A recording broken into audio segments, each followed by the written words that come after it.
સ્વર્ગ એટલે બોલે જે વસ્તુમાંથી આપણને આનંદની પ્રાપ્તિ થાય. પણ શાસ્ત્ર એવું કહે છે કે દરેક સુખના અંતે મૂળની અંદર, દરેક સુખના મૂળની અંદર દુઃખ તો સમાયેલું જ છે. દુઃખ તો નિત્ય રહ્યું જ છે. અમુક વસ્તુનો આનંદ એને ભોગવતા સમય હોય, ખંજવાળ આવતી હોય ને, ખંજવાળ શરીર ઉપર ખંજવાળ આવતી હોય ને, ત્યારે તમે ખંજવાળો તો તમને બહુ આનંદ આવે, ખૂબ આનંદ આવે. પણ એને ખંજવાળી લીધા પછી ત્યાં બળતરા થાય. બસ આનું નામ સુખ. જ્યારે તમે ભોગવતા હોવ ત્યારે તમને ખૂબ આનંદ આવે, પણ એ પૂર્ણ થઈ જાય પછી પાછા તમે દુઃખ તરફ ગમન કરી જાઓ. આજ માત્ર સુખની વ્યાખ્યા છે.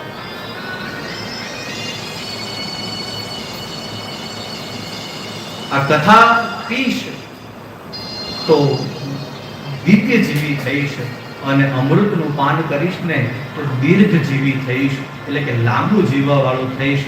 તારે દિવ્ય જીવવું થવું છે કે તારે દીર્ઘ જીવી થવું છે, એ નિર્ણય તારે કરવાનો છે. શબ્દ મુખમાંથી નીકળ્યા એટલે પરીક્ષિત મહારાજે કહ્યું કે મહારાજ, મારે દીર્ઘ જીવી નથી થવું, મારે દિવ્ય જીવી થવું છે.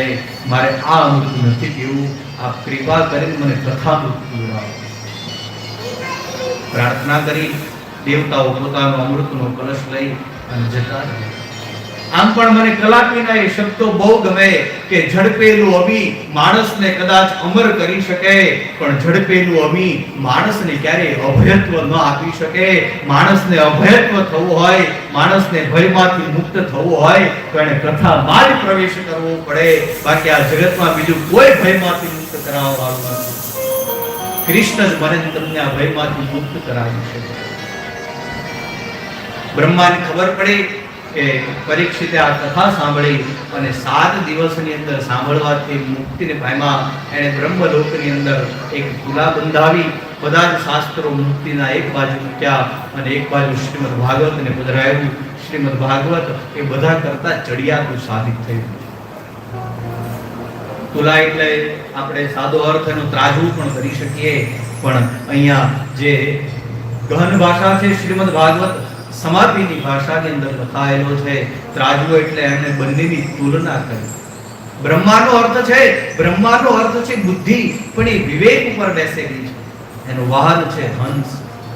હંસ ઉપર બેસેલી એટલે કે વિવેકાધીષ્ઠ થયેલી બુદ્ધિએ દરેક શાસ્ત્રોનું અધ્યયન કર્યા પછી એણે નિશ્ચય કર્યો કે શ્રીમદ ભાગવત એ શ્રેષ્ઠ છે.